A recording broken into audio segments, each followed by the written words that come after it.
Aquilino Alonso ha asumido las riendas de la Consejería de Salud de la Junta de Andalucía en un momento en el que los cambios electorales tendrán mucho que decir en la hora de sacar iniciativas adelante. Recursos humanos, subastas de atención a pacientes crónicos o financiación son algunas de las cuestiones sobre las que el consejero de Salud andaluz hablará hoy en el Salud TV. Consejero, bienvenido, muy buenas. Muchas gracias. Buenos días. En su primera aparición pública presentó la Ley de Garantías andaluza y aseguró que no la sacaría adelante sin consenso. ¿Ha avanzado en ese consenso?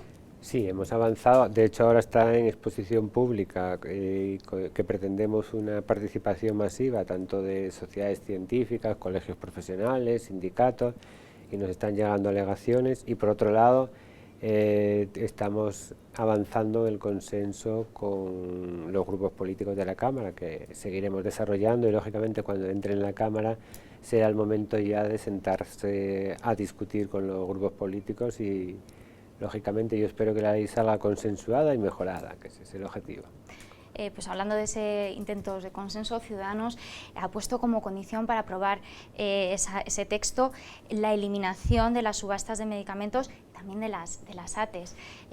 ¿Cómo se ha percibido esto? ¿Se va a ceder en este sentido? Yo no creo que exactamente Ciudadanos haya propuesto eso. Hemos tenido un debate en el Parlamento andaluz en el que el planteamiento no fue tan tajante como el planteamiento que me estás haciendo ahora. El planteamiento que Ciudadanos hacía era que, bueno, que quería conocer más sobre el tema de las subastas, quería que le explicásemos algunas de las múltiples hojas y hojas y noticias que han surgido sobre las subastas y si era cierto o no era y cómo era el mecanismo. Es un mecanismo, a pesar de los ríos de tinta que se han escrito, es bastante desconocido y por tanto cuando les comentamos que no afecta a la calidad ni a la libre prescripción, cuando salió la información del Consejo General del Colegio de Médicos planteando que estaban a favor y que creían que era la política que había que seguir, pues yo creo que podemos avanzar en ese camino y llegar a un acuerdo y a un consenso con Ciudadanos. Luego volveremos sobre la selección pública de medicamentos, no quiero llamarle solo subastas, pero otra condición que también estableció Ciudadanos es ampliar en otros 0,7 puntos sobre el Producto Interior Bruto la inversión en sanidad prevista en la ley y también Podemos habla de ampliarla por encima del 6,5%. ¿Es posible esto?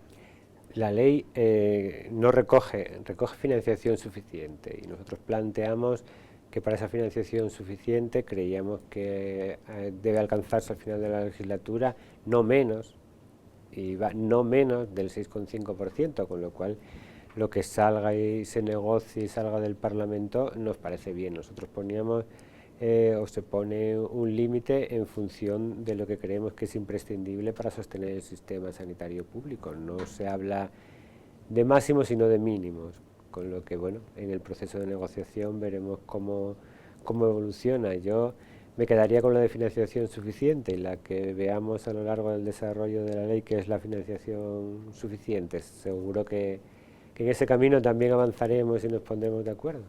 Pues precisamente hablando de financiación, siempre se recurre a la diferencia que hay en el gasto sanitario entre País Vasco y Andalucía, esos 600 euros. ¿Esto repercute en la atención sanitaria que se presta a los andaluces? No.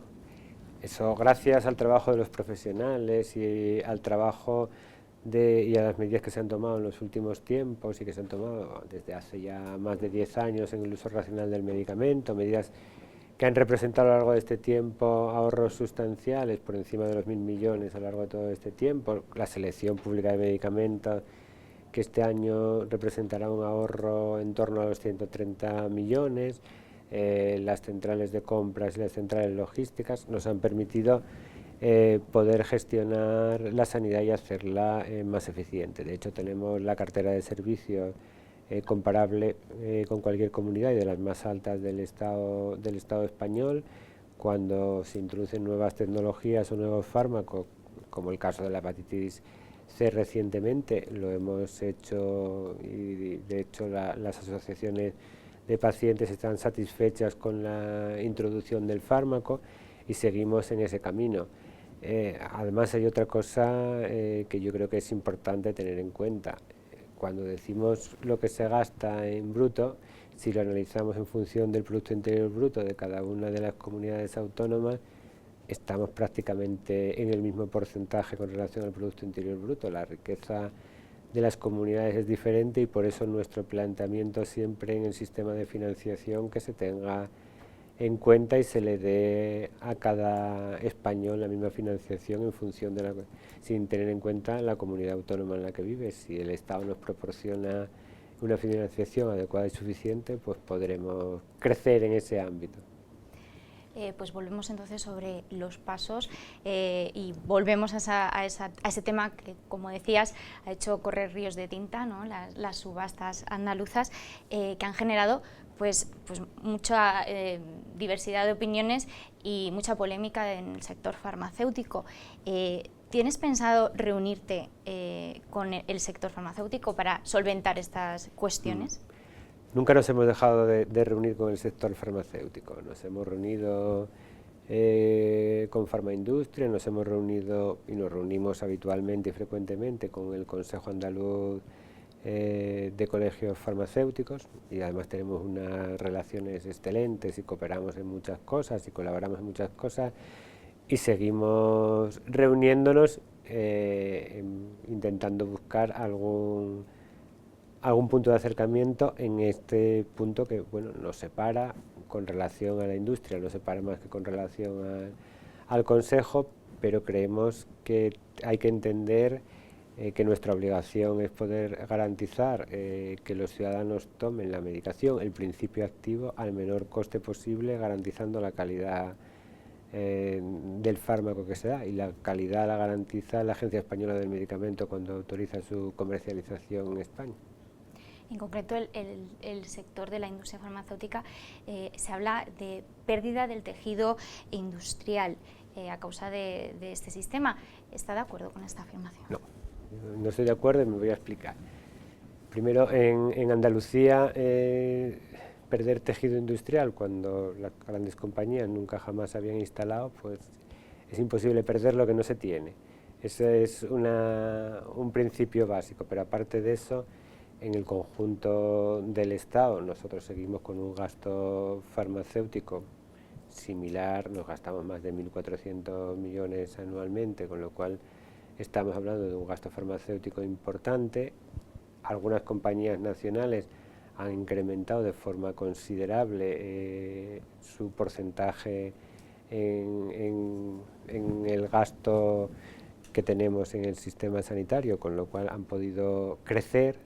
Por lo tanto, no lo compartimos y no compartimos tampoco que se haya producido ni una reducción y tal. Lo que no entendemos en algunos momentos es por qué alguna gente que no se presenta a un concurso plantea que ha perdido. Claro, si yo no me presento a una carrera, seguro que no la gano. Eso es algo que está claro, y bueno, todos sabemos que al principio de las subastas hubo situaciones como mínimo extrañas, y nosotros invitamos al sector a que participe en las subastas o planteemos cómo se puede hacer una selección pública de medicamentos, que por cierto la llevamos haciendo en todos los hospitales españoles toda la vida. Los hospitales compran medicamentos para su uso interno, los mismos de los que estamos hablando ahora, los mismos principios activos, mediante concursos públicos que se les adjudica a la casa que los ofrece al precio más barato, y se garantiza la calidad. Yo estoy seguro que todos los hospitales públicos españoles que lo están haciendo dan una prestación de calidad a todos sus ciudadanos. Nosotros hacemos lo mismo, solo que no solo los hospitales, sino que lo extendemos también al conjunto de la prestación que se hace por receta. Yo creo que tan importante es la prestación que se hace cuando uno está ingresado en un hospital como cuando uno está en su casa. De hecho, el Gobierno central ha anunciado recientemente que establecerá una medida que son los precios seleccionados. Has comentado en algún momento que parecía una medida bastante similar, ¿no? ¿Qué similitudes hay entre una y otra? Las dos hablan de una selección de medicamentos. Lógicamente, la diferencia está en que cada uno tiene que ser en el ámbito de sus competencias. El Estado puede seleccionar los medicamentos a base de ponerles un precio, nosotros no, porque eso es una competencia estatal. Nosotros lo que seleccionamos es cuál es el medicamento que se va a prescribir en Andalucía en base a lo que nosotros podemos, que es un concurso público, pero al final estamos procediendo a seleccionar medicamentos exactamente igual, cada uno en el ámbito de sus competencias. Unos medicamentos se van a proporcionar y otros no, si no cumplen determinados criterios. En el caso del Ministerio de Precio, de Seguridad, en el nuestro exactamente igual, con lo cual estamos hablando de una política de uso racional muy similar. Yo en el último Consejo Interterritorial se lo decía tanto al secretario como al ministro, que estamos hablando de algo parecido. El planteamiento es no tiene nada que ver. Bueno, pues a ver en qué no tiene que ver. Esta medida, de hecho, se enmarca dentro del borrador del Real Decreto de Precios y Financiación. ¿Andalucía ya ha hecho sus alegaciones a este proyecto? ¿En qué línea van? Andalucía ha hecho sus alegaciones, pues lógicamente, en mejorar aquellas cosas que tienen que ver, por ejemplo, con esa selección de medicamentos, un poco para que de verdad produzca al sistema sanitario un uso más adecuado y a un precio lo más razonable posible. Y en otras muchas cosas donde, bueno, pues la selección de precios creíamos que había que modificar alguna cosa técnica para garantizar que fuese todo un poco más transparente, porque ya saben que nos hemos quejado en muchas ocasiones de que los precios se ponen de una forma cuando menos un poco opaca. En alguna ocasión se nos ha planteado que eso es para garantizar que la negociación no se altere y demás, pero incluso después de que la negociación está hecha creemos que hay que establecer, porque el medicamento debe ponerse al precio adecuado teniendo en cuenta todos los criterios que deben influir en el coste de un medicamento, la investigación fallida, los beneficios industriales, pero a partir de ahí, en algunos momentos, después de contar todo eso, y por algunos expertos en economía de la salud, se plantea que algunos medicamentos salen al mercado 10 veces por encima del precio que realmente tendrían que tener, teniendo en cuenta todos esos componentes que hemos hablado. Y eso habrá que buscar fórmulas de corregirlos, si no, sí pondríamos en riesgo la sostenibilidad del sistema. Se me ha quedado en el tintero una cuestión referente al tema de la selección pública de medicamentos. Muy bien. En referencia a esa crítica que se hace de desabastecimiento que se puede estar produciendo, los pacientes lo han reiterado en algunas ocasiones. ¿Se va a, de alguna forma, rehacer la licitación pública para que se subsanen estos problemas? La licitación pública contempla ya que se hace en caso de desabastecimiento, lo que se hace es cambiarlo por otro, y además establece posibilidades de penalización, porque el requisito que se le exige a una empresa es que debe poder abastecer todo el mercado, en nuestro caso todo el mercado andaluz. Pero sí quisiera recordar otra cosa importante, y es que desabastecimientos los ha habido siempre y toda la vida. Se publican por la agencia española los desabastecimientos, y cuando vemos los listados son un porcentaje pequeño las empresas que han participado en la subasta, y muchas otras grandes empresas que están diciendo que esto lleva desabastecimientos, aparecen algunos de sus fármacos en los listados de desabastecimiento que nosotros no hemos publicado. Por lo tanto, sí mejoraremos los pliegos para garantizar de forma clara todo aquello que podamos mejorar en lo que sería garantizar el abastecimiento, pero no se producen más desabastecimientos que con los fármacos que no están en el proceso de selección pública de medicamentos. Recientemente, José Martínez Olmos comentó que de ganar el PSOE de las elecciones generales se plantearía quizás unas subastas nacionales solo para algunos fármacos. En este sentido, ¿estaría dispuesta Andalucía a relajar o a rebajar el número de medicamentos incluidos en sus convocatorias? Yo estoy seguro que llegaremos a una situación de consenso, porque en el término de algunos fármacos, seguro, que si hablamos de los fármacos que consumen el 90% del gasto, estaríamos de acuerdo. No son muchos, pero sí son muchos en lo que sería la influencia sobre el gasto, y tendríamos que avanzar en ese camino, pero seguro que avanzaríamos y nos pondríamos de acuerdo las comunidades autónomas con el gobierno de la nación. ¿Qué opinión te merecen los techos de gasto farmacéutico y sanitario que se han aprobado por ley? No sé cómo plantearlo de forma clara. No, estamos totalmente en desacuerdo. Estamos totalmente en desacuerdo porque, por un lado, las comunidades autónomas ya nos establecen cuál es el techo de déficit al que podemos alcanzar. Y por otro, si ya nos quieren decir en los diferentes componentes del gasto hasta dónde podemos llegar, al final creemos que eso es meterse ya incluso en competencias de la comunidad autónoma. Pero después nos llama la atención otra serie de cosas. Tenemos que el precio de los fármacos lo marca el Estado. La aprobación de financiación de un determinado fármaco lo marca el Estado, y después la responsabilidad, si se incrementa por encima del Producto Interior Bruto, del PIB, es culpa de la comunidad autónoma. Resulta cuando menos un poco complejo de entender. Lo hemos visto con los nuevos fármacos que se han introducido a unos precios importantísimos, con un compromiso de acuerdo de financiación que no computaría déficit tal, que a día de hoy no hemos visto que esté resuelto, con lo cual resulta difícil adherirse a algo sobre lo cual tenemos el control de nuestros prescriptores, pero no tenemos el control sobre lo que entra, sobre lo que no entra, y además creemos que es una competencia autonómica. Yo dudo que haya muchas comunidades autónomas que se apunten a esa situación. Bueno, pues vamos con otra de las cuestiones que también ha generado polémica, que son las ATE. Se acaba de publicar la resolución y se ha cubierto un 41% de la oferta. ¿Qué valoración se hace de esta convocatoria?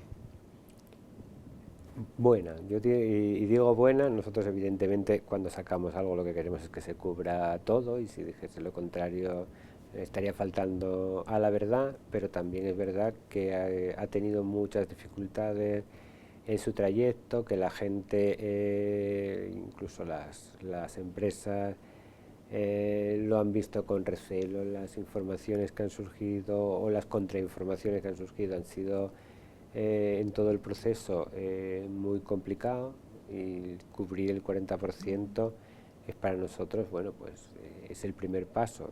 Yo creo que a partir de ahí tendremos que avanzar en dar mayor participación a los profesionales y a los diferentes sectores que participan en la atención farmacéutica en sentido amplio, y seguro que avanzaremos y conseguiremos desarrollarlo, porque creemos, cree la Organización Mundial de la Salud, que es un mecanismo claro y adecuado para seguir, y estamos dispuestos a participar y a dar participación para que tanto profesionales del sector sanitario como del sector farmacéutico colaboren en mejorar la norma si es necesario.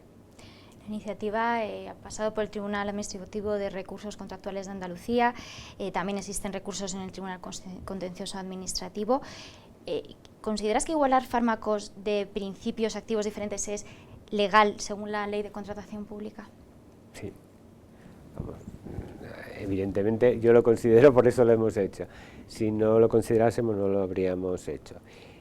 Así lo entendemos. Digo que los organismos internacionales de hecho así lo aconsejan, que aquellos fármacos que tienen en principio, por lo tanto que son equivalentes terapéuticos, que producen el mismo resultado en la atención, pueden perfectamente equipararse. No va contra las leyes del mercado ni contra la libertad de mercado, porque todos pueden participar. De hecho, los recursos son muy parecidos a los que se hizo contra la selección pública de medicamentos, y hasta ahora siempre nos han dado la razón. No va contra la competencia, y tenemos un informe claro de la Agencia de la Competencia, y no conculca ninguna de las leyes de la contratación en el sector público. Estamos convencidos que en este caso será exactamente igual. El que no ha participado es porque no ha querido. En abril se creó una comisión de farmacología, que ha levantado algunas suspicacias, algunas críticas, algunos miedos también por parte de los pacientes en cuanto a que pudiera impedir la entrada de la innovación. ¿puede solventar estas inquietudes? Yo creo que justo el objetivo es el contrario. Además no es la única que hay, creo que las hay en otras comunidades autónomas y no sé por qué cuando nosotros hacemos una norma que es similar, y en esta ocasión no somos los primeros, cuando hacemos una norma que es similar a la de otras comunidades autónomas, se genera un problema que no tiene que haber, puesto que el objetivo es el contrario. El objetivo que se pretende es introducir los nuevos fármacos, hacer guías homogéneas para que los diferentes ciudadanos andaluces, estén en Almería o estén en Huelva, tengan exactamente las mismas posibilidades ante cualquier tratamiento.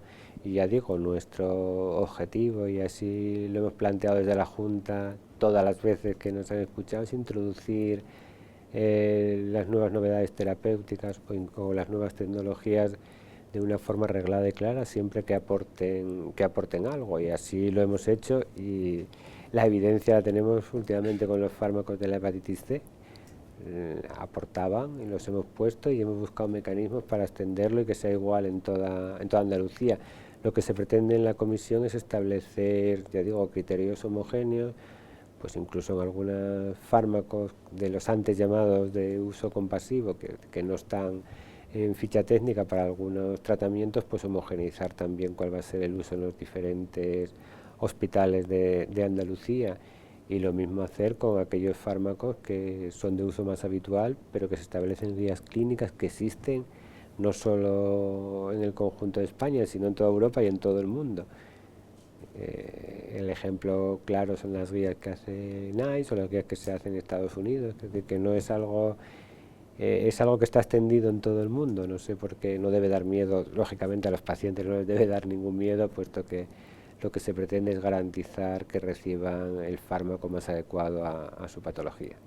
Y hablando de hepatitis C, por una parte, ¿cómo se está desarrollando ese plan y cómo se contempla la financiación de fármacos, teniendo en cuenta que todavía el Ministerio de Hacienda no ha habilitado la financiación? Lo que el Ministerio de Hacienda, nunca pretendió habilitar una financiación, sino lo que pretendía era un préstamo para que las comunidades autónomas lo fuesen pagando a lo largo de 10 años. Por lo menos fue eso lo que nos comentó el Ministerio de Sanidad. Tienen que ponerse de acuerdo, lógicamente, el Ministerio de Sanidad y el Ministerio de Hacienda. Creo que la pelota está en su tejado, puesto que nosotros tenemos un compromiso que estaba recogido en el plan, que se acordó y se comentó en el Consejo Interterritorial, y de acuerdo a eso fueron las actuaciones que se tuvieron en las diferentes comunidades autónomas. Yo estoy seguro que el Ministerio de Sanidad le explicará al de Hacienda los acuerdos a los que se han llegado, y el de Hacienda será sensible. Por lo que me comenta la consejera de Hacienda de Andalucía, todavía nunca se ha tratado en el Consejo de Política Fiscal y Financiera. Esperemos que en breve se lleve y se resuelva ese problema, porque ahora mismo, si no tenemos dudas hasta qué precio tenemos que pagar los medicamentos, porque como saben, había diferentes escalones en función de lo que se fuese consumiendo, y a cada comunidad autónoma le correspondía una cantidad de fármacos del primer escalón, del segundo escalón, del tercer escalón. Nosotros estaríamos ya por el cuarto o quinto escalón y todavía no sabemos cómo se va a hacer. El compromiso que se planteó, lo que el ministro nos comentó en el último Consejo Interterritorial, es que en breve estaría solucionado. No sé lo que se entiende por breve. Y hablando de acuerdos, en los últimos, el proyecto de presupuestos generales se eliminaba ese fondo de cohesión. Andalucía precisamente es una comunidad que recibe muchos pacientes, tanto por sus centros de referencia como por ser un destino turístico por excelencia. ¿Cómo se contempla esta eliminación del fondo? ¿Cómo se llegarán a acuerdos con las comunidades? ¿Entorpecerá esto de alguna forma? Hay dos fondos. El Ministerio creó el FOGA, que teóricamente lo que garantizaría sería cómo las comunidades autónomas se pagan entre sí. No lo paga el Ministerio, que esa es una diferencia importante con el Fondo de Cohesión. Para lo que estamos hablando, en el caso de vacaciones, en el caso de que la gente se traslade de una comunidad a otra, lo que habría sería compensaciones entre comunidades, que eso estaría cubierto por el FOGA. El Fondo de Cohesión tendría que dar respuesta a otras cosas, y se creó para eso y para más cosas. Se creó para los centros de referencia, se creó para situaciones en que algunas comunidades autónomas, cuando recibieron sus transferencias, por lo pequeñas que eran, determinados servicios no los tenían, se los prestaba la comunidad de al lado, con lo cual nosotros no vemos razonable que se elimine el fondo de cohesión, puesto que el objetivo que pretende es que todos los ciudadanos españoles tengan la misma asistencia sanitaria independientemente del lugar donde vivan, y sería ilógico que una comunidad pequeña tenga de una determinada patología pocos pacientes y obligar a esa comunidad a que ponga un servicio para atender a esos pocos pacientes. Sería ilógico desde un punto de vista económico, pero sería mucho más ilógico desde un punto de vista asistencial, puesto que la gente no estaría acostumbrada a tratar esas determinadas enfermedades. Por lo tanto, yo creo que habrá que recomponer, y me imagino que a lo largo del desarrollo del debate presupuestario se recuperará el fondo de cohesión, incluso se debe incrementar con relación al que había anteriormente para garantizar eso, la igualdad y la equidad entre los diferentes ciudadanos españoles. Algo de lo que el Ministerio habla continuamente. Pues cambiamos de tema y vamos un poco más a un tema que atañe a las oficinas de farmacia. En Andalucía no se ha reconocido la retroactividad de las ayudas a las farmacias BEC para los años de 2012 a 2014 y solo se abonarán esas compensaciones desde el 1 de enero de 2015. ¿Cuál es la razón? Nosotros aprobamos un decreto ahora. La dificultad de la retroactividad en la orden es, vamos, no un decreto, una orden. La dificultad de retroactividad en la orden es importante. Entonces nuestra asesoría jurídica está evaluando las reclamaciones que por parte de algunos se prestaron y a ver si existe alguna fórmula, pero tenemos dificultades importantes en una orden darle carácter retroactivo. Entonces, bueno, lo que sí era nuestro objetivo era ponerla en marcha ya para que este año garanticemos que les llega, y ya hablaremos sobre el pasado, pero sí no podemos dedicarnos a hablar sobre el pasado y no ponerla en marcha, porque si no cada vez pasaría más tiempo.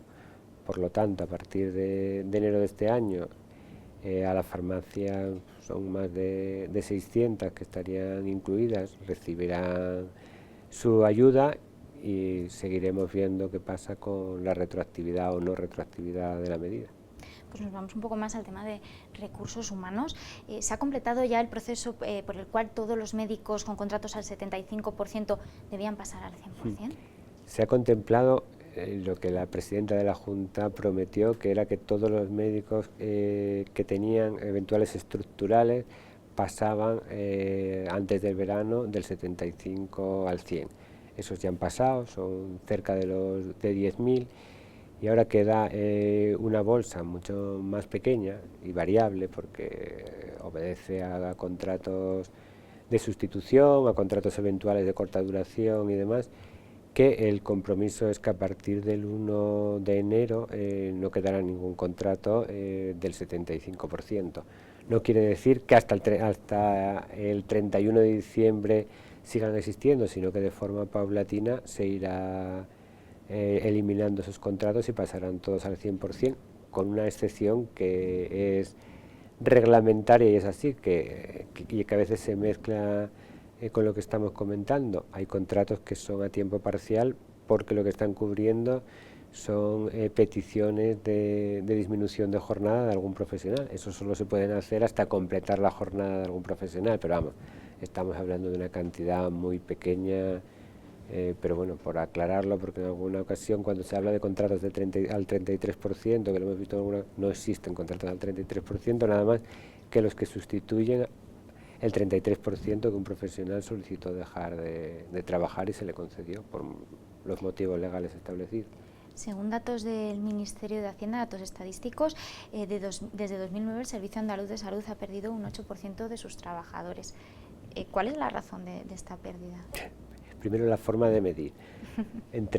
Con las tasas de reposición al 0 y después al 10%, mucha de la contratación se ha hecho como contratación eventual, porque no había otra forma de poder hacerla, y la contratación eventual no contabiliza en los registros del Ministerio, con lo cual los datos que saca el Ministerio está comparando dos cosas que no son iguales, y dos cosas que no son iguales son difíciles de comparar.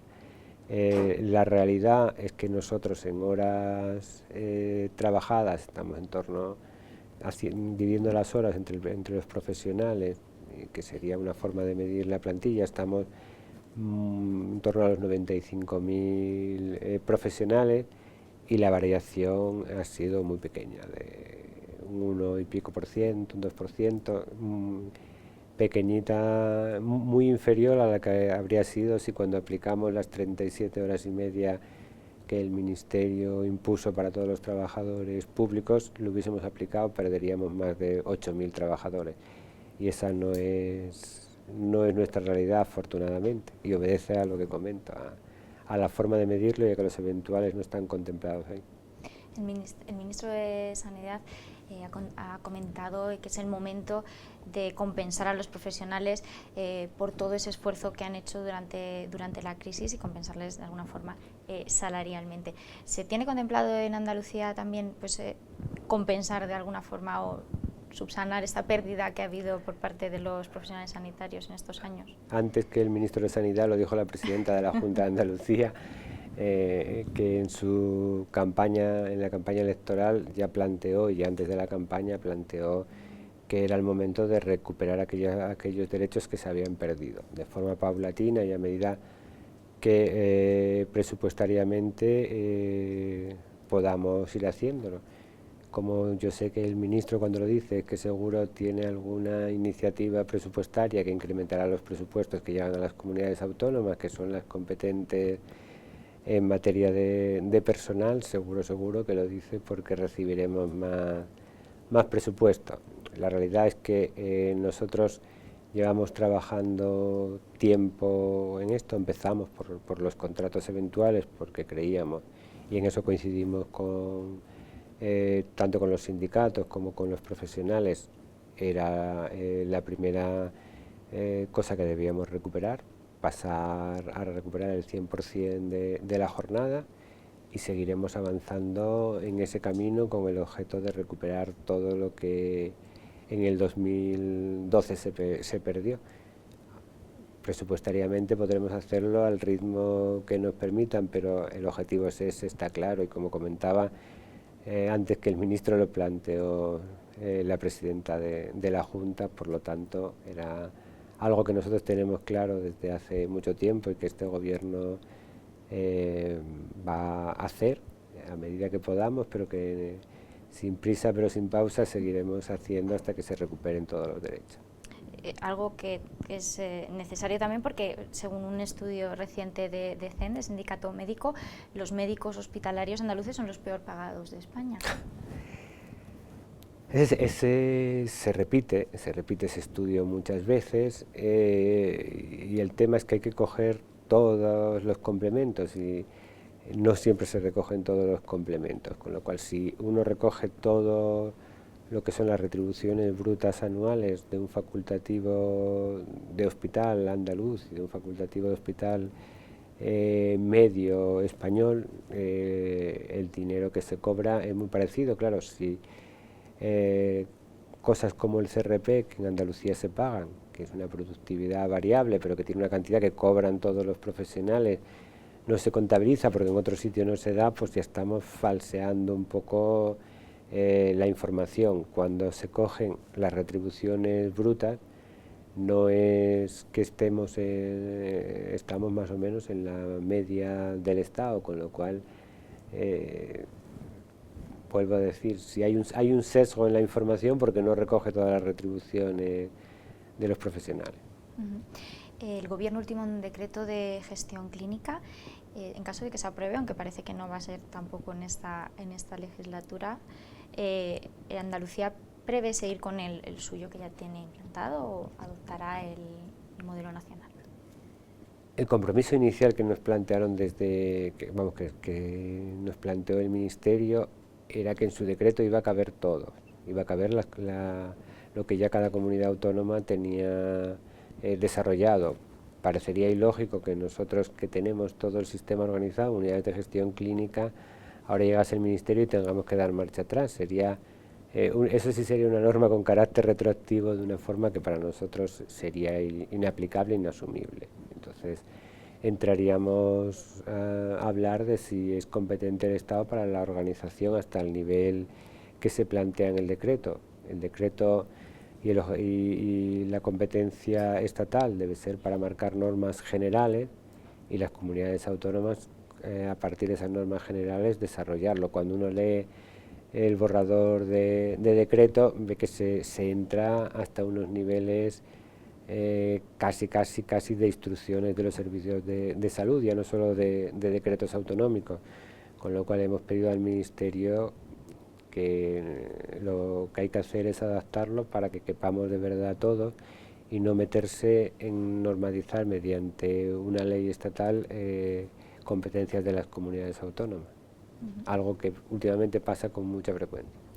La presidenta se ha comprometido a reducir la lista de espera quirúrgica en cirugías cardíacas a 90 días, 50%. ¿Qué planes están establecidos para reducir las listas de espera, no solo en concreto en cirugía cardíaca? En cirugía cardíaca, digo por empezar por el último compromiso, en cirugía cardíaca se está analizando servicio por servicio, viendo cuál es la organización de los diferentes servicios. Como son relativamente pocos en Andalucía, lo estamos haciendo individualmente con cada uno, viendo los recursos y las necesidades de cambios organizativos que sean necesarios. Ahí no hay mucha dificultad. En el conjunto del resto de patologías estamos evaluando los servicios. Cuando analizamos de todas formas nuestras listas de espera, yo siempre digo que no estamos contentos porque nos gustaría tener las listas de espera cerca de cero, porque en cero también es imposible en cualquier servicio público, pero son inferiores en un mes en la media de espera al conjunto o a la media nacional.